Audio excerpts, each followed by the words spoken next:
জীবনের রঙিন স্বপ্নগুলোর মাঝে নিজেকে জড়াতে গিয়ে কখনো বুঝিনি তোমাকে মা।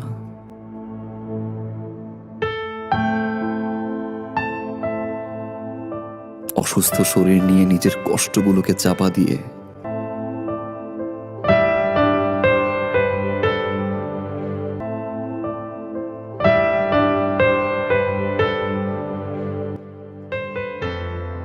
আমার পছন্দের খাবারগুলো রান্না করতে মা, কিন্তু কোনোদিন বুঝতে পারিনি তোমার কষ্টগুলো।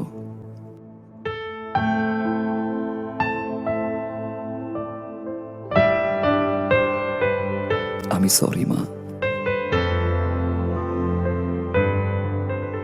বন্ধুদের সাথে হাজারো কথা বলতে গিয়ে নিজেকে ব্যস্ত রাখতাম, কিন্তু তোমার সাথে কথা বলার সময়টুকু পেতাম না মা।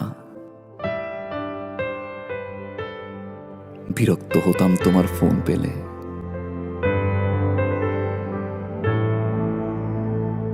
আমি সরি মা।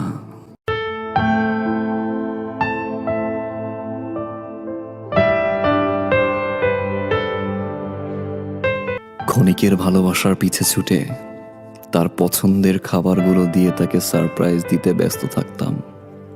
ভুলে যেতাম তুমি কি খাচ্ছ, কার সাথে খাচ্ছ, কিভাবে খাচ্ছ মা। আমি সরি মা। হাজারো মানুষের ভিড়ে নিজেকে জড়িয়ে রাখতাম। তুমি বাবা বাবা বলে বারবার ডাকতে মা। মানুষ হয়েও পশুর মতো আচরণ করতাম মা। তোমার যত্নগুলো অসহ্য লাগতো।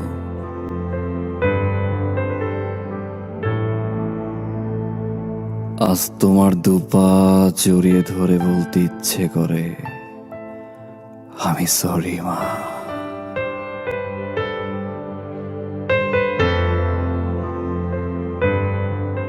জানো মা, আজ 3 বেলা না খেয়ে থাকলেও কেউ ফোন করে বলে না যে বাবা বাসায় আয় খাবি। সকালবেলা ঘুম থেকে উঠলে মা, কেউ আর বলে না যে বাবা তোর পছন্দের খিচুড়ি রান্না করেছি, আয় ওঠ তোর ভাইয়ের সাথে খাবি। জানো মা, গত সপ্তাহে প্রচন্ড জ্বর ছিল। তোমার মতো করে মা মাথায় হাত বুলিয়ে দিয়ে কেউ বলে না বাবা তোর মা তো আছে, সব ঠিক হয়ে যাবে। মা একবার চলে আসো মা।